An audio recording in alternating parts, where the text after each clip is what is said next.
नमस्कार, आप देख रहे हैं आज तक आपके साथ मैं हूं अंजना ओम कश्यप और महाराष्ट्र के हेलीकॉप्टर स्पेशल में आज कोंकण स्पेशल में आपका स्वागत है क्योंकि हेलीकॉप्टर शॉट में हम पहुंच गए हैं कोंकण के इलाके में। रत्नागिरी की जनता का तालियों के साथ बहुत बहुत स्वागत। ये वही रत्नागिरी है जहां पर रत्नादुर्ग 1670 में छत्रपति शिवाजी महाराज ने बनाया था। ये वही रत्नागिरी है जो कि जन्मभूमि है लोकमान्य बाल गंगाधर तिलक का, जिन्होंने ये नारा देश को दिया कि स्वराज हमारा जन्म सिद्ध अधिकार है और हम इसे लेकर ही रहेंगे। यहीं से पास डॉक्टर भीम राव अंबेडकर का गांव है, तो आप कल्पना कर सकते हैं कि कौन कौन जो बड़ी बड़ी शख्सियतें हैं वो रत्नागिरी से। और इसी के साथ जरूर चर्चा होनी चाहिए वीर सावरकर की, स्वतंत्रता सेनानी के, भारत के वीर सावरकर की, जो यहाँ पर लगभग 14 साल तक जेल में रहे थे, तो ये उनकी कर्मभूमि भी रही है। इससे पहले कि हम यहाँ पर जनता के सवाल नेताओं के पास ले चले, सबसे पहले आपका परिचय करा देते हैं। दीपक पटवर्धन जी भारतीय जनता पार्टी के नेता हैं, तालियों के साथ स्वागत कीजिए। कांग्रेस पार्टी की तरफ से अशोक राव यादव हैं, तालियों के साथ उनका अभिनंदन कीजिए। लेकिन दोनों तरफ जो मेहमान खड़े हैं उनको गौर से देखिए, क्योंकि कोंकण की 39 सीटों पर माना जाता है कि शिवसेना का गढ़ है, लेकिन ये दोनों नेता में कौन असली कौन नकली जनता की नजर में, क्योंकि शिवसेना इस बार पहली बार 2 अलग अलग गुटों में बंटने के बाद चुनावी मैदान में है। एकनाथ शिंदे गुट से स्वागत कीजिए। हमारे साथ जुड़ रहे हैं राहुल पंडित जी, और वहीं यूबीटी उद्धव ठाकरे गुट से संजय पुनस्कर जी हमारे साथ हैं, तालियों के साथ उनका स्वागत कीजिए। तो जनता सवाल पूछेगी उनके क्या मुद्दे हैं, लेकिन उससे पहले आइए आपको दिखा देते हैं अपनी ये ग्राउंड रिपोर्ट।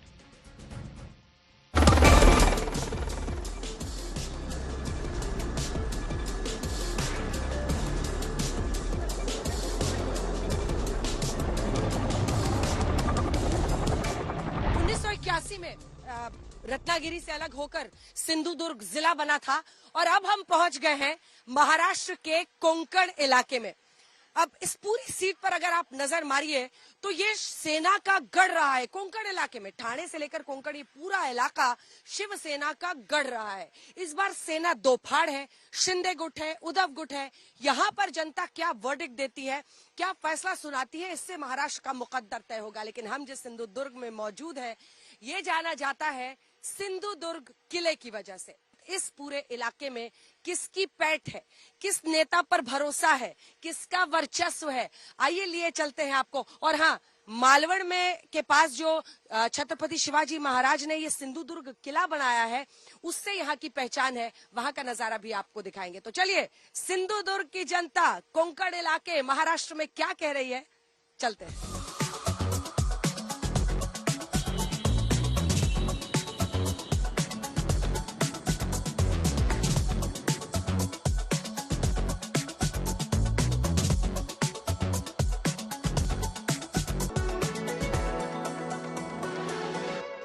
सिंधुदुर्ग किले के सामने हम अरब सागर के बीचों बीच जो ऐतिहासिक किला है उसके सामने हम मौजूद है। नाव की सवारी के लिए यहाँ बहुत सारे लोग पहुंचते हैं, वैसे ही लोग हैं। आप लोग चुनाव पे क्या सोच रहे हैं इस बार? चुनाव पे नीलेश राणे साहब आना चाहिए। आप लोग बताइए, महायुति महाविकास आघाड़ी क्या सोच रहे हैं? महायुति का। आप लोग इलेक्शन पे क्या सोच रहे हैं? इलेक्शन में क्या सोचेंगे? मोदी सरकार। मोदी सरकार। महायुति है कि महायुति।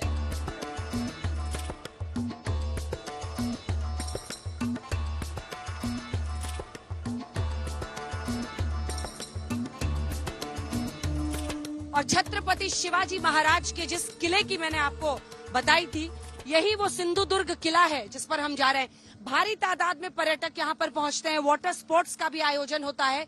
लेकिन ये वो किला है जिसके बारे में कहा जाता है कि परिंदा भी पर नहीं मार सकता, नहीं सुई भी यहाँ नहीं समा सकती है, नहीं घुस सकती है। इस तरह के सुरक्षा के इंतजाम जो सामने का दरवाजा है उसमें किए गए थे।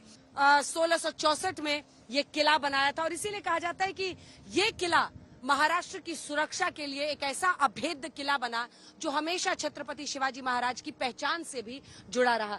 तो अब हम सिंधुदुर्ग किले के एकदम करीब आ गए हैं, इसी पर तो सिंधुदुर्ग को उसका नाम भी मिला है। ये किला भी आपको दिखाएंगे, लोग यहाँ पर क्या सोच रहे हैं चुनाव को लेकर, ये भी उनसे बात करेंगे। चलिए,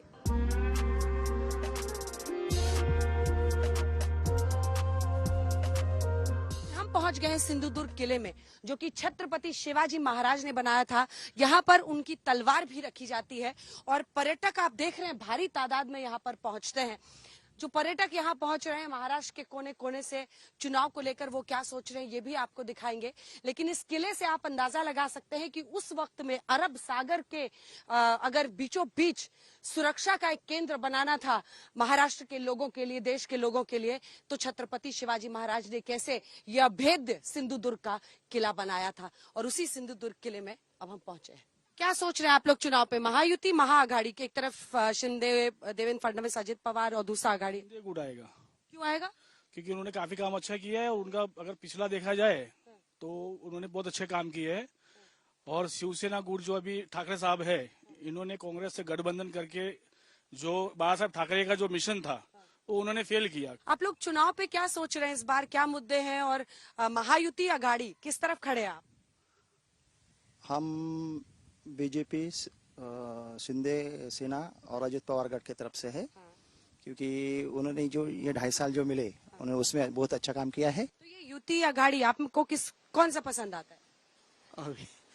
अभी क्या है, जब तक हम वोट देते दूसरे को, वोट देते शिंदे को और जाता है वो दूसरे में, हमारा वोट उसके हम आदमी देख के देते चुनाव के समय, और वो जाता है दूसरे में जिसको अपन को बोला आपने। वोट आपने दिया इधर, बाद में हो गए उधर।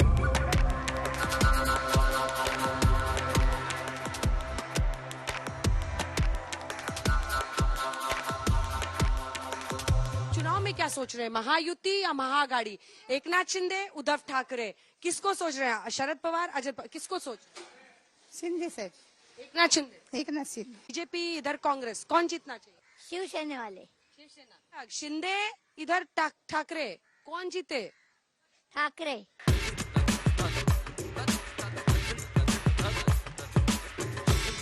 तो कोंकण के इलाके में सिंधुदुर्ग से आपने हमारी ये ग्राउंड रिपोर्ट देखी है। पूरे कोंकण के इलाके में 39 सीटें हैं और ये सीटें जो एक वक्त पर शिवसेना का सबसे बड़ा गढ़ रही हैं, वहां पर असली लड़ाई असली और नकली की है। जनता किसे असली शिवसेना मानेगी, एकनाथ शिंदे के गुट को या फिर उद्धव ठाकरे के गुट को? इसी से कोंकण के 39 सीटों पर मुकद्दर तय होगा।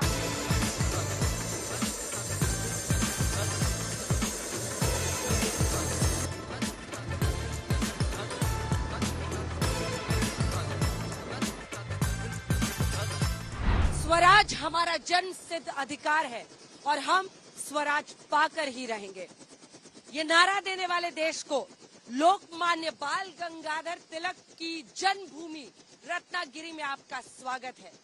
वीर सावरकर, जिसके दम पर महाराष्ट्र स्वतंत्रता की पूरे संग्राम की व्याख्या लिखता है, उस वीर सावरकर की कर्मभूमि में आपका स्वागत है। ये रत्नागिरी है। महाराष्ट्र के कोंकण इलाके में रत्नागिरी भी एक ऐसे ही जिला है जहां पर लगभग 5 विधानसभा की सीटें हैं और सभी सीटों पर शिवसेना का गढ़ रहा है। आज चलते हैं, क्योंकि शिवसेना के दो फाड़ होने के बाद ये चुनाव हो रहा है, तो इस बार कौन बाजी मारता हुआ दिख रहा है? किसे समझ रहे हैं वो असली शिवसेना? एकनाथ शिंदे के गुट को या फिर उद्धव ठाकरे को? आइए चलते हैं रत्नागिरी के लोगों के बीच।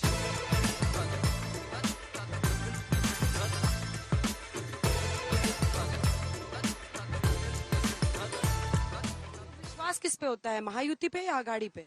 हाय महाविकास आघाड़ी पर है, महायुति पे। महायुति जी। और सीएम किसको देखना चाहते हैं?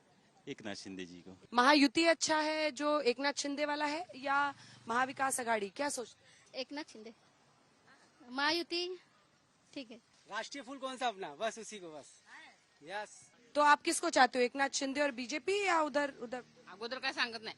ये बताइए कि ये वीर सावरकर की कर्मभूमि भी है, वीर सावरकर पे बहुत पॉलिटिक्स होती है, उस पर आप क्या सोचते हैं? नहीं, कुछ नहीं, उस पे तो कुछ क्या भी जो कुछ गलत स्टेटमेंट जो लोग देते हैं उनको सोचना चाहिए। बाकी तो यहाँ के लोग तो उनको बहुत अच्छा ही मानते हैं। उन्होंने बहुत कुछ किया है उस टाइम पे, उनकी हिस्ट्री बहुत अच्छी रही है। तो ऐसा क्यों कर रहे हैं लोग, बाकी के लोग उस पे पॉलिटिक्स? I don't know. आप बताइए, आपको क्या लगता है? उद्धव ठाकरे जी। आप लोग क्या सोचते हैं असली सेना कौन है? क्योंकि एक तरफ एकनाथ शिंदे है, उद्धव ठाकरे है, असली सेना आपकी नजर में कौन है? अभी एकनाथ शिंदे भैया सावन। आपने सुना रत्नागिरी की जनता क्या कह रही है, लेकिन कोंकण यानी बिल्कुल समुद्र के किनारे के इलाके से महाराष्ट्र में ये हाईवे बन रहा है, विदर्भ के इलाके नागपुर तक, और वहां तक हाईवे में 75% काम हो चुका है, जिसकी चर्चा यहाँ के लोग भी कर रहे हैं। हम रत्नागिरी में इस वक्त मौजूद हैं। कोंकण का यह इलाका है। हमने ग्राउंड रिपोर्ट दिखाई, हमने नेताओं की बात सुनाई। आपके साथ शुरुआत करते हैं। जनता क्यों भरोसा करे? 3-3 लाइन में अपनी अपनी पार्टी की बात बताइए, जनता के सामने पक्ष रखिए। उसके बाद वीर सावरकर या छत्रपति शिवाजी महाराज या हिंदुत्व कितना बड़ा मुद्दा है कि आप उसी पर टिके हुए हैं?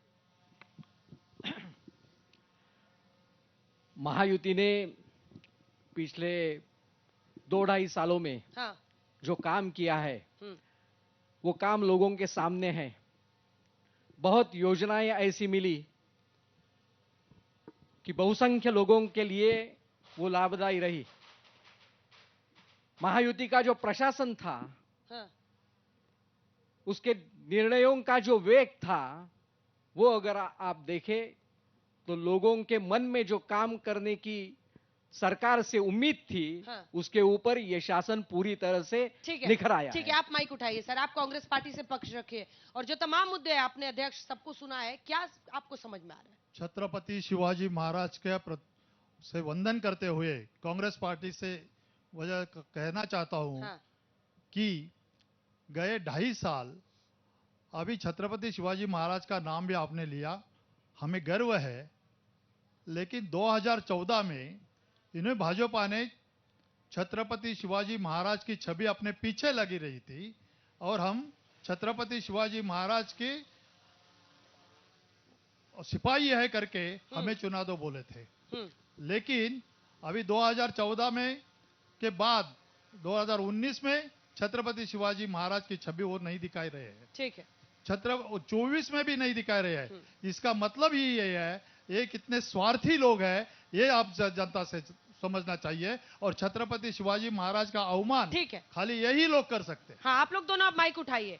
असली शिवसेना क्यों माने एकनाथ शिंदे गुट को? आप बताइए। बाला साहब की तस्वीर भी आपने अपने पटके पर लगाई हुई है। क्यों माने एकनाथ शिंदे गुट ही असली शिवसेना है? कैसे? यही तो हमारे पास जो अभी ये गमजा जो बोलते हैं, हाँ, उसके ऊपर तो धनुष बाण है। हमारी हाँ, जो निशानी है, हाँ, वो धनुष बाण है। इसलिए हमारी शिवसेना तो हमारी है। और ये जो गठबंधन जो हुआ है और अगले 2.5 साल से जो काम चल रहा है हमारा, हाँ, वो सीएम साहब हमारे एकनाथ जी शिंदे साहब है, उप मुख्यमंत्री देवेंद्र जी है, अजित जी पवार है, और उन्होंने जो काम करके दिखाया है वो बहुत अच्छा है। और पर्टिकुलर मैं एक बात बोलना चाहता हूँ, लाड़की बहन योजना जो बोलते हैं वो उन्होंने जो लाई है और वो सक्सेस करके दिखाई है। और हर तरफ से ऑल ओवर महाराष्ट्र जो बहनें, हमारे जो बहनें हैं वो बहुत खुश है हमारे ये निर्णय से। ठीक है, तो आप बताइए आप क्यों माने उद्धव ठाकरे गुट की शिवसेना को कि ये असली शिवसेना है? 1968 में शिवसेना का जन्म हुआ था और उस जन्म के आधार पे महाराष्ट्र में अनेक युवाओं को अपने राज्य में या महाराष्ट्र में सबको आमदारकी मिली। और जो आपने कहा कि असली शिवसेना किसकी है, अगर सब जानते हैं जनता की असली शिवसेना उद्धव बाला साहब ठाकरे की है। बाला साहब ठाकरे की शिवसेना है। जिसने ने गद्दारी करके चुरा के शिवसेना जो ले ली, वो शिवसेना जनता मानती नहीं। उस शिवसेना ने जो कुछ आज 2.5 साल में जो कुछ किया है, आप जनता का हर जनता को पूछे, महाराष्ट्र में, राज्य में पूछे, राज्य के बाहर भी पूछे। फिर इनको इतनी सीटें कैसे आई? आपको भी आई, उनको भी आई। लोकसभा में वो कह रहे हैं हमारा स्ट्राइक रेट बेटर है। लोकसभा में महाराष्ट्र में उद्धव बाला साहब ठाकरे महाविकास आघाड़ी की सबसे ज्यादा सीटें आई है। वो कह रहे हैं कि आपने गद्दारी की है। जल्दी से एक छोटा जवाब, फिर जनता के सवाल। नहीं, गद्दारी का है कि हमारे यहाँ तो 40 से ज्यादा 40+ आमदार है हमारे साथ, तो गद्दारी किस बात की? जो कुछ गलत करता है उसका हिसाब तो जल्दी होता है। क्या गलत किया? क्या गलत किया? जो कुछ गलत हुआ है, 40 आमदार जो रहे हैं हमारे साथ, जो रहे आमदार शिंदे साहब के साथ, हमारे सीएम साहब के विधायक, तो विधायक रहे हैं, तो विधायक की बात जो है वो जो काम कर रहे हैं वो अच्छा है। और ये हमने तो गद्दारी कुछ नहीं की। हमारे पास, मैं भी अभी भी बोल रहा हूं कि हमारे पास जो ओरिजिनल जो निशान जो है धनुष तीर कमान का, तो हमारे पास ही है। ठीक है, कुछ सवाल लेते हैं। कौन कौन सवाल पूछेगा? हाथ उठाइए, आप पूछे। आइए, चलिए जल्दी से। मेरा सवाल एकनाथ शिंदे गुट के रत्नागिरी जिला प्रमुख राहुल जी पंडित जी से। अभी आपने कहा कि असली शिवसेना हमारी है, और आप कह रहे हैं कि आपने बहुत लाड़की बहन योजना लेके आए। आपके जो विधायक खड़े हैं उदय जी सामंत, वो कह रहे हैं कि शाश्वत विकास लाएंगे। पिछले 20 साल से वो विधायक है, तो पिछले 20 साल से रत्नागिरी में शाश्वत विकास होना चाहिए था, लेकिन हुआ नहीं ना। आपने अभी बोला जो जवाब दीजिए। 20 साल से वो विधायक है, तो विधायक किस लिए? जो उन्होंने कुछ विकास नहीं किया होता तो काहे के लिए वो ये इलेक्शन जीत के आते? समझ गए ना? तो अगले 20 साल से वो चुनाव जीत के आ रहे हैं। अरे हमारा यार हिंदी इतना फ्लुएंट नहीं है, फिर भी मैं बोल रहा हूं। तो 20 साल से वो चुन के आ रहे हैं, वो किस लिए आ रहे हैं? और इधर की जो इस कॉन्स्टिट्यूएंसी की जो जनता है, वो उनको जीत के क्यों दे रही है? उन्होंने विकास किया है, इसलिए वो चुन के आ रहे हैं ना। ठीक है, मैडम, कुछ और सवाल लेते हैं। इधर से किसी को पूछना है, आप पूछेंगे सवाल? मैं आ रही हूँ। हाँ बोलिए, जल्दी से छोटा सा जवाब। इन साहब बोले कि हम चुन के आते हैं। सबसे पहले ये गए 40 आमदार जो गए जो है वो ईडी की भैंस से गए, उनके पीछे ईडी थी, इस वजह भैंस से गए। जब तक ये बुद्धोबा साहब ठाक के साथ पर वो लोग पलट के पूछते हैं कि आप कांग्रेस के साथ क्यों गए? अरे जब आप चुनाव लड़ते हैं तो साथ में चुनाव लड़के जितना तो जरूरी रहता है। चुनाव में कोई ना कोई किसका तो मित्र पक्ष रहता ही है, और विचारों का मित्र पक्ष है। उस समय चुनाव नहीं था, उस समय चुनाव नहीं था। उनका आरोप था कि मुख्यमंत्री की कुर्सी के लिए उद्धव ठाकरे ने कांग्रेस के साथ समझौता करके महाविकास अघाड़ी के साथ ऐसा कोई बात नहीं, ऐसी कोई बात नहीं, ऐसी कोई बात नहीं है। उद्धव साहब जनता के लिए मुख्यमंत्री हो गए और सबने कहा कि जनता के लिए हो गए और जनता के लिए हो गए। और ये बात इनकी रोजी, आप लोकल प्रश्न के बारे में अगर पूछेंगे तो एक कोकण में जो 20 साल इस साल के जो एमएलए चुनकर आए हैं, उन्होंने क्या क्या किया क्या नहीं किया ये भी हम बता सकते हैं। यहाँ कोकण में रत्नागिरी और रत्नागिरी जिले में आरोग्य यंत्रणा ठप है, पूरी डॉक्टर नहीं है, रास्ते किसके लिए हो रहे? वो कितने बार से विधायक है? 20 साल से 20 साल से है, बरोबर। शिवसेना से है, शिवसेना से है, बरोबर। तो फिर किसके साथ थे? आप ही के साथ थे ना। हाँ, अभी तो 2.5 साल पहले आप अलग हुए ना। जिनको चुनाव, अभी तो 2.5 साल पहले ही अलग हुए ना। आप ही के साथ थे। आप जो बोल रहे हैं, लेकिन आप भी इधर का लोकल जो प्रॉब्लम है, लोकल प्रॉब्लम यही है मैडम। वही तो हम कह रहे हैं सर, जो कि जब आप साथ में थे तब अपने विधायक के आपने कान नहीं बैठा कि काम क्यों नहीं कर रहे? यही जो एमएलए चुनकर जनता देते हैं, उनका कर्तव्य रहता है उनको क्या क्या देना चाहिए। उनको आरोग्य सेवा देना चाहिए, उनको शैक्षणिक सेवा देना चाहिए, उनको 2.5 साल पहले बताते तो कुछ फायदा भी होता। बेरोजगार पे ठीक है, कुछ सवाल ले लेते हैं जल्दी। जो मुख्यमंत्री लाडली योजना है, वो पहले ये बोल रहे थे चुनावी जुमला है, फिर चुनावी जुमला था तो फिर आपने 3000 क्यों ये कर दिया? आपने मैनिफेस्टो में डाल दिया। अगर उन्होंने 3000 डिक्लेयर किया अभी। ये आप सही सवाल पूछ रहे। देखिए, जब आप करते हैं तो अच्छा रहता है और दूसरा करते हैं जो उसके ऊपर उंगली उठाते हैं, ये गलत बात है। ऐसा नहीं होना चाहिए। आप लोकल आपसे पूछ रहे हैं, मैं बोल रहा हूँ कि आप कह रहे थे, एक सेकंड, आपके नेता कह रहे हैं ना कि ये लोग रिश्वत दे रहे हैं, चुनाव के पहले पैसा दे रहे हैं। सही बात है, आपने भी तो वही कहा, चल रहा है। आज अब भी तो जनता की बोली लगती है, हम 1500 देंगे, नहीं हम 3000 देंगे, नहीं हम इतना देंगे, नहीं हम उतना देंगे। आपका तो प्रश्न पूछना आपका कर्तव्य है, आप पूछते हैं और ये भी पूछते हैं। इनके पास मुद्दे ही नहीं है, हमारे पास जो मुद्दे है इससे मैं बोल रहा हूँ। क्या करते हैं? जो मुद्दे के लिए उनका आंसर नहीं है वो पूछ रहे हैं कि इनके पास मुद्दे नहीं है। पहले तो ये मुद्दा का आंसर दे दो, फिर और सब मुद्दे हैं। मैं सबको आंसर देने के लिए खड़ा हूं। पूछेगा, पूछे जल्दी खड़े हो जाइए। ठीक है, अभी आप बोल रहे हैं कि इधर के एमएलए उन्होंने कुछ काम नहीं किया है, फिर भी हम बोल रहे हैं कि 20 साल से काम वही एमएलए काम कर रहे हैं। आरोग्य सेवा का जो आपने विषय निकाला वो तो ठीक है, लेकिन आरोग्य के ऊपर साहब काम कर रहे हैं। अभी हम बता रहे हैं कि लाड़की बहन जो योजना है, अभी बहुत सी सरकार आई उन्होंने नहीं शुरू किया, लेकिन हमारी सरकार आई उन्होंने तो शुरू किया। आप बीजेपी के साथ या शिंदे, किसके साथ जुड़े हुए हैं? शिंदे साहब के साथ। तो अगर आप किसी पार्टी से जुड़े हुए हैं तो बोल के अपना सवाल कीजिए। आप पूछिए जल्दी। माइक मैंने। हेलो, आज तक ये लाड़की बहन का विषय किसने ढूंढ के निकाला था? वो मुख्यमंत्री एकनाथ शिंदे साहब ने ढूंढ के निकाला। जब भी इन लोग को याद आई कि लाड़के बहन को, असली शिवसेना कौन है? असली शिवसेना अपना शिंदे साहब। सवाल तो पूछो, आप तो बता रहे हो। सवाल क्या है आपका? सवाल आपका, मेरा सवाल इतना है कि लाड़के बहन का आज तक किसने ढूंढ के नहीं निकाला? ढूंढ के क्यों नहीं निकाला कांग्रेस पार्टी ने? आप बताइए। अब जब दे रहे हैं तो कह रहे हैं हम भी देंगे। आपने जो लाड़की बहन के बारे में सवाल जो पूछा है और उसका जवाब हर तरह से अलग अलग लोग दे रहे हैं।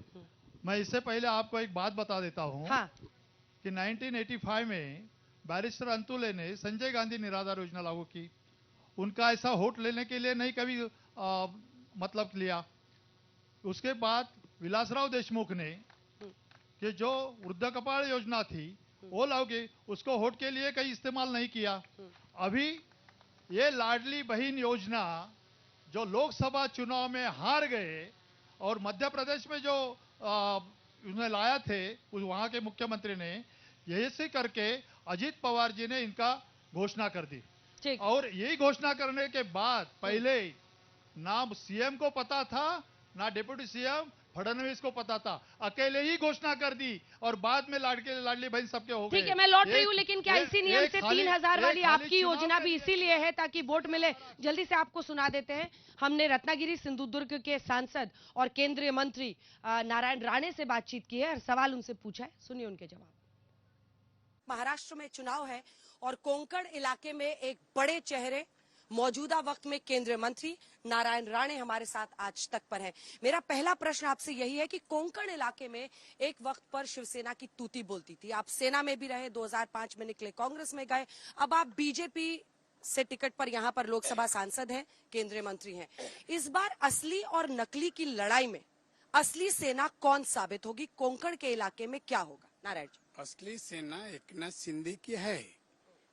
उनको धनुष्यबाण निशानी जो असली सेना का था उनके पास ही है। तो असली सेना एकनाथ शिंदे की है। उद्धव ठाकरे पर आप ज्यादा हमलावर रहते हैं। उद्धव ठाकरे पर आप खूब हर जगह भाषणों में अपना बोलते हैं। आपने ये भी कहा था कि उनको पता नहीं आजादी के कितने साल होते, मैं रहता। अरे वो तो मैं बोलता हूँ कि असलियत है, आप लोग ने कवर किया।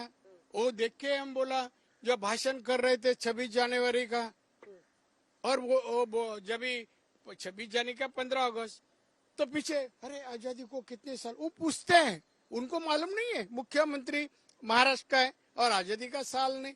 इसलिए मैं बोला ये कैसा मुख्यमंत्री है, इसलिए मैं क्रिटिसाइज उसके ऊपर किया जिसको आजादी का ये मालूम नहीं। शिवसेना से जुड़े जितने लोग थे आप देख लीजिए, एक के बाद एक सबने, नारायण राणे, आप, छगन भुजबल हो, एकनाथ शिंदे हो, ये सब सेना को क्यों छोड़ गए? क्या वजह रही? बाला साहब जैसे ही उद्धव को एक तरह से विरासत सौंप रहे थे, उसके बाद से धीरे धीरे करके क्यों निकले? नहीं है, उनको राजनीति कुछ भी मालूम नहीं है, कुछ भी मालूम। उनको बातें नहीं करने आते हैं, ना प्रशासन मालूम है ना कुछ मालूम है। और 2.5 साल में महाराष्ट्र में क्या तरक्की लाया, किस क्षेत्र में तरक्की किया? मराठी लोगों के लिए शिवसेना का जन्म हुआ, क्या मराठी लोग को रोजी रोटी दिया क्या उन्होंने? कुछ नहीं किया। इसलिए उनके साथ रहने का समझ नहीं है, उसमें बचपना जाता नहीं है। इसलिए बाला साहब जी को कहा, बाला साहब होते हुए, कि हम जा रहे, पार्टी छोड़ रहे, इससे मेरा नहीं जम रहा है। सबको बोल के निकल गया मैं। लेकिन सीटें तो उनकी आई लोकसभा चुनाव में सर, जब पार्टी दोफाड़ हुई उसके बाद से सीटें उनकी ज्यादा आई शिंदे साहब। कितने आई? दिल्ली में वो पीएम बनना चाहता है, गया क्या? पीएम हो गया क्या? वो बड़ी बड़ी खौफ दिखता है।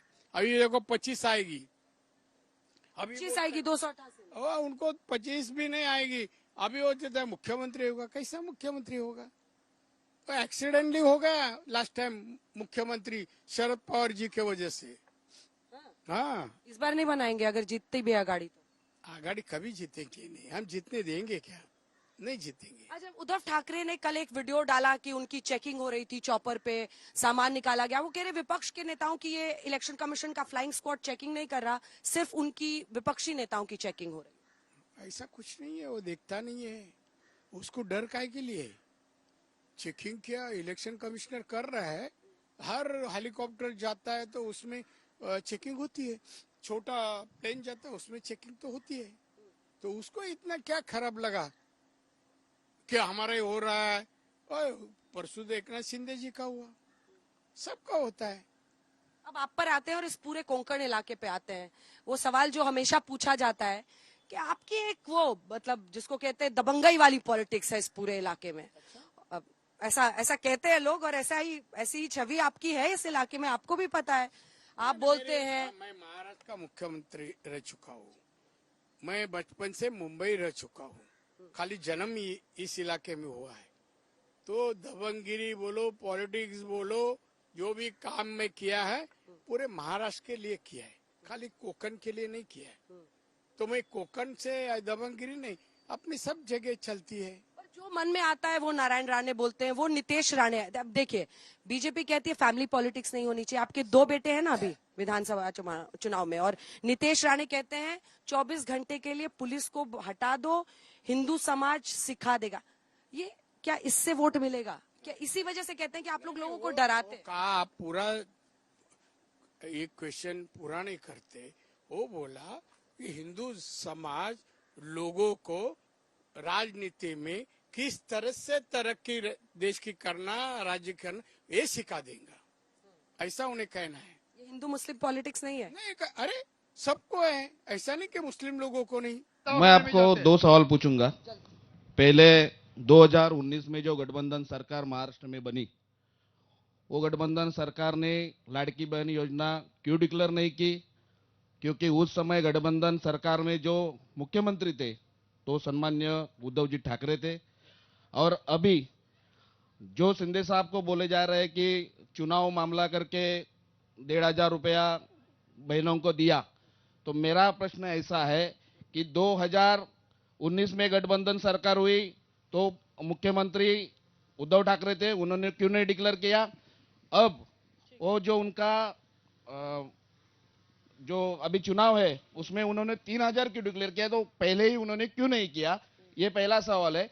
और दूसरा सवाल है, सारे सवाल आप ही से हो रहे हैं, जल्दी से अब उनको जवाब लेते हैं। हम तो विरोध किए, हमके ही सवाल होना चाहिए, बराबर है उनका बात। एक बात है मैडम, वो 1500 रुपए जो अड़क रहे, वो गलत है। वो 1500 रुपए किसकी जेब से नहीं आते, मैं पहली बार बोल चुका हूँ।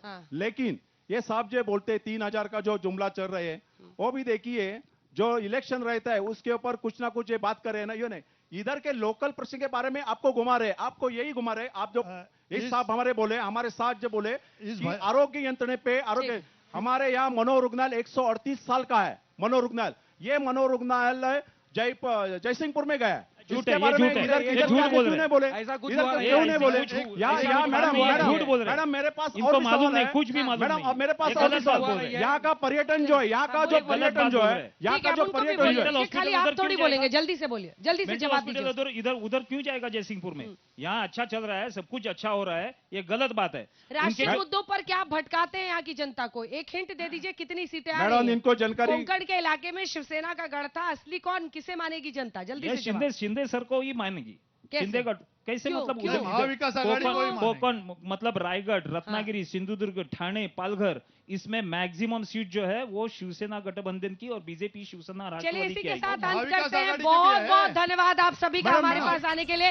लेकिन आज इन महिलाओं को दिखाइए, क्योंकि कोंकण के इलाके में इतनी खूबसूरत साड़ियों में ये तमाम महिलाएं आई हुई है राज तिलक के शो के लिए, और इससे बहुत सुंदरता हमारे शो की बढ़ी है और आप लोगों की आवाज भी हर जगह तक पहुंची है। इधर भी जितनी औरतें हैं सबको दिखाइए। बहुत बहुत धन्यवाद आप लोगों का। तालियों के साथ सभी का बहुत बहुत अभिनंदन। राज तिलक का ये कारवां आज के लिए इतना ही, लेकिन कल हम पहुंचेंगे सबसे पहले सतारा, उसके बाद बारामती, और फिर पुणे से आप देखेंगे हमारा राज तिलक का ग्रैंड शो। देश दुनिया की बाकी खबरों के लिए आप देखते रहिए आज तक।